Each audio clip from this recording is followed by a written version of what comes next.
Hello friends, welcome to my channel Kahkasha YouTuber channel में आपका एक बार फिर से बहुत बहुत स्वागत है, वेलकम है। तो फ्रेंड्स, हम आपको बता दें इंडियन आइडल 15 की मोस्ट पॉपुलर कंटेस्टेंट रागिनी। जी हाँ दोस्तों, रागिनी आज किसी से भी अनजान नहीं है, ना ही उनका चेहरा ना ही उनकी आवाज़। हर कोई रागिनी के नाम से पहचान लेते हैं कि हम किस रागिनी की बात कर रहे हैं। तो यहाँ पे दोस्तों रागिनी का एक और इंटरव्यू सामने आया है जिसमें उन्होंने रोते हुए अपने जो भी जर्नी थी इंडियन आइडल 15 की और उनके साथ में मेकर्स ने क्या करा क्या कहा, ये पूरी डिटेल उन्होंने इंटरव्यू में बताई है। चलिए दोस्तों, पूरी खबर हम आपको आगे बताएं, लेकिन इससे पहले आपने अभी तक हमारे चैनल को सब्सक्राइब नहीं करा है, सब्सक्राइब कर लें और बेल आइकन भी ज़रूर दबा दें ताकि अगली नोटिफिकेशन आपको सबसे पहले मिले। तो दोस्तों, जैसा कि हमने अपनी पिछली वीडियोज़ में भी बता रखा है कि रागिनी टॉप 8 कंटेस्टेंट की लिस्ट में पहले ही निकल चुकी हैं। टॉप 6 तक वो नहीं पहुंची थी और टॉप 6 में जब वो निकली थी उनको एलिमिनेट किया गया था। तो उसी के बाद जो हमारे जजेस थे, जिसमें से एक हैं विशाल, एक है श्रेया, तीसरे हैं बादशाह। तो बादशाह की रागिनी शुरू से ही फेवरेट रही हैं। यहाँ तक कि रागिनी अगर इंडियन आइडल 15 में आई हैं तो वो सिर्फ और सिर्फ बादशाह की ही वजह से आई है। अब हम ये भी कह सकते हैं कि बादशाह तो सिर्फ एक चेहरा है, बाकी मेकर्स की ये चाल थी कि रागिनी को बादशाह के थ्रू लेकर आया जाए, क्योंकि ये तो पहले से वेल प्लान्ड होता है। इनका प्लानिंग पहले से ही होती है कि क्या करना है और किस तरीके से कंटेस्टेंट को लेकर आना है, क्योंकि मेकर्स चाहते थे कि जो रागिनी है या फिर कोई और भी अगर रागिनी की जगह कंटेस्टेंट होता जिसकी ऐसी कहानी होती, इमोशनल कहानी, वो उसके साथ भी ऐसा ही करते हैं। लेकिन यहाँ पे रागिनी थी तो इन्होंने रागिनी को मोहरा बनाया और अपनी टीआरपी के लिए इंडियन आइडल 15 सीज़न को ऊपर उठाने के लिए उन्होंने उनकी फैमिली स्टोरी को, इमोशनल स्टोरी को यूज़ किया।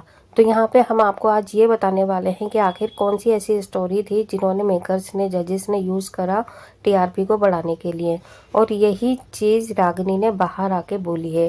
उन्होंने कहा कि जब मैं इंडियन आइडल 15 के ऑडिशन में गई तब मुझे सिलेक्ट नहीं किया गया था, लेकिन यहाँ पर जो भी कंटेस्टेंट थे उनकी फैमिली बैकग्राउंड के बारे में सभी से फॉर्म में फिलअप किया जाता है और सारी चीज़ें, उनकी एज, क्या काम करते हैं उनके पिता, क्या काम करते हैं उनका भाई, क्या काम करता है उनकी माँ, क्या काम करती हैं, ये सारी डिटेल्स भरी जाती है। उनकी एज क्या है, हर चीज़। तो यहाँ पर जो एज थी, सबसे पहले जब जैसे ही एंट्री की ऑडिशन में, वहाँ पर श्रेया जी ने बोल दिया था रागिनी को कि अभी ये बच्चों का शो नहीं है। तो यहाँ पे रागिनी ने बोल दिया था कि मैं 15 ईयर की हो चुकी हूँ। तो बादशाह ने कहा कि अच्छा, 15 होते ही यहाँ पर आ गई ऑडिशन देने के लिए। तो पहले तो उनकी एज को लेकर पहले उन्हें यकीन ही नहीं हो रहा था कि इतनी छोटी बच्ची जो है वो यहाँ पर आके गा सकती है। तो यहाँ पे जब ऑडिशन के टाइम पे कहती कि जब मैंने सॉन्ग गाया तो सबको बहुत पसंद आया, सबने काफ़ी ज़्यादा तारीफ़ की, लेकिन मेरी फैमिली बैकग्राउंड के बारे में सभी को पहले से ही पता था कि मेरा फैमिली बैकग्राउंड क्या है और हमारी फैमिली में क्या हुआ है। तो यहाँ पर जब स्टेज पे उनकी फैमिली को बुलाया, उनके पेरेंट्स को, माँ बाप को, उनके भाई को, तो पूरी स्टोरी सुनाई गई कि उनके बचपन में क्या हादसा हुआ था और कैसे वो इस दुनिया में आई और बोन मैरो कैसे ट्रांसप्लांट किया गया उनके भाई के शरीर में। जब वो 3 साल की थी, उनकी हड्डियों में से जितना भी बोन मैरो था, 1000 से ज़्यादा कुछ बता रहे थे काउंट में, कि वो ट्रांसप्लांट किया गया उनके भाई भाई के शरीर में।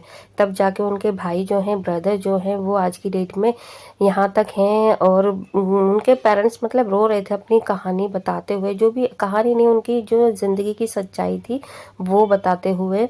तो यहाँ पे जजेस भी काफ़ी ज़्यादा इमोशनल हो गए थे और उन्हें पता था, ये पहले से ही ऑलरेडी कहानी इन्हें पता होगी उनकी फैमिली का क्या रहा है रागिनी के जीवन में और उनके पेरेंट्स के साथ में। लेकिन उन्होंने यहाँ पे नेशनल टीवी पर उनकी फैमिली की जो भी पर्सनल चीज़ थी उन्होंने दिखाई।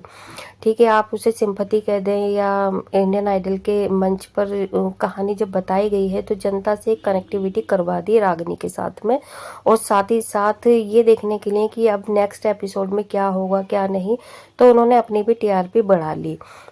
लेकिन जैसे जैसे सीज़न एपिसोड आगे बढ़ते गए, 1 महीना, 2 महीने, 3 महीने हो गए, 4 महीने हो गए, तो यहाँ पर रागिनी को बहुत ज़्यादा सपोर्ट मिला एज अ गेस्ट का सभी लोगों का। तो रागिनी ने कहा कि मुझे उम्मीद नहीं थी कि मैं टॉप 8 में निकल जाऊंगी और मुझे ये था कि मैं फिनाले तक ज़रूर जाऊंगी, लेकिन ऐसा हुआ नहीं। मुझे यहाँ पर आके इतने करीब आ गए, जीत के इतने करीब आने के बाद मुझे निकाल दिया गया, तो मैं इससे बहुत ज़्यादा अपसेट हूँ, मैं दुखी हूँ। लेकिन मैं सबको ज़िम्मेदार नहीं भी मानती हूँ। शायद मेरी किस्मत में यही था कि मैं यहीं तक आती, मैं विनर नहीं बन पाई। लेकिन बादशाह ने मुझे ऑफ़र दे दिया है एक अपने साथ में अच्छा सॉन्ग गाने के लिए, सुपर डुपर हिट गाना गाने के लिए, तो मैं उनकी शुक्रगुज़ार हूँ। रागिनी देखिए इतनी अच्छी हैं, जो कि किसी को भी ज़िम्मेदार नहीं ठहरा रही है यहाँ पर, ठीक है। लेकिन जनता है वो सब जानती है, वो अभी छोटी बच्ची है, उम्र 15 साल है, लेकिन वो अभी जो मेकर्स की चाल है उसको समझ नहीं पा रही है।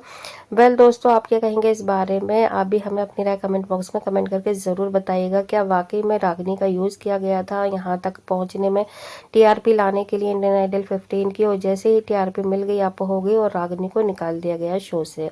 आप अपनी राय कमेंट में ज़रूर बताइएगा। वीडियो अच्छी लगी वीडियो को लाइक कर लें, चैनल को सब्सक्राइब करिएगा। मिलूंगी नेक्स्ट अपडेट में, तब तक अपना ख्याल रखिए, बाय बाय।